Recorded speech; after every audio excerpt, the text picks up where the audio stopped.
5 choses que tu ne dois pas faire si tu veux guérir de l'hyperphagie, arrêter de manger tes émotions. Ça va aller très très vite. La première chose, c'est de ne pas lutter contre une crise d'hyperphagie. Tu ne luttes pas. Jamais. Pourquoi? Parce que la restriction, ça va t'amener à une crise beaucoup plus importante. Je sais ce que tu te dis, que si tu te laisses aller à une crise, ça va être la porte ouverte à toutes les crises, entre guillemets. J'ai déjà fait une vidéo sur ça, si tu veux que j'en reparle, n'hésite pas à me le dire, j'en referai une nouvelle. Tu vas mettre des petits tips en place, des petits trucs, mais tu ne luttes pas. En lien avec le premier conseil, le deuxième conseil, c'est de ne surtout pas ignorer ce que tu ressens quand tu ressens que tu as envie de manger. Les émotions, c'est un signal d'alerte sur ton état intérieur. Tu l'ignores et tu fais comme si rien ne se passait, et ben en fait c'est comme si tu prenais ton poids, ton boulet, tu le mets à l'arrière, mais un jour il va forcément revenir. La troisième chose à ne pas faire, c'est te dénigrer, te rabaisser quand tu as mangé ou après une crise d'hyperphagie. Pourquoi? Parce que te dénigrer, t'insulter, te rabaisser, c'est juste un cercle vicieux qui va te faire retourner dans une potentielle autre crise d'hyperphagie et ça ne va jamais t'aider à avancer. La quatrième chose à ne surtout pas faire,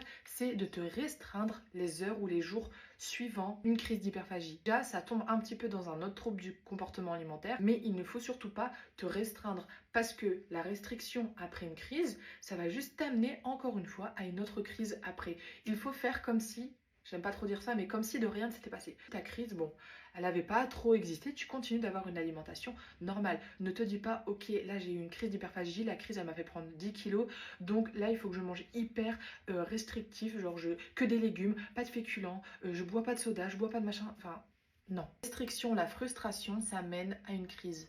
Et la cinquième chose la plus importante, c'est de ne pas avoir honte d'en parler. Tu n'es pas toute seule, tu ne peux pas intérioriser tout ce que tu ressens par rapport à l'hyperphagie, c'est pas possible. Parler, c'est libérateur. Écrire, c'est libérateur. Tu exprimes absolument tout ce que tu ressens.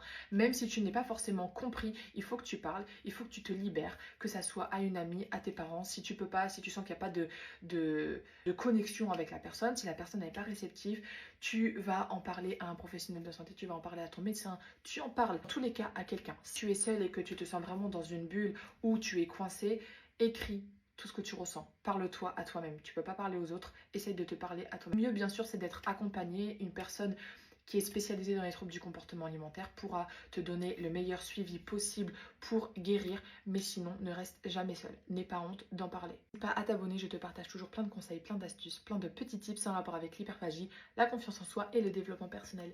Bisous!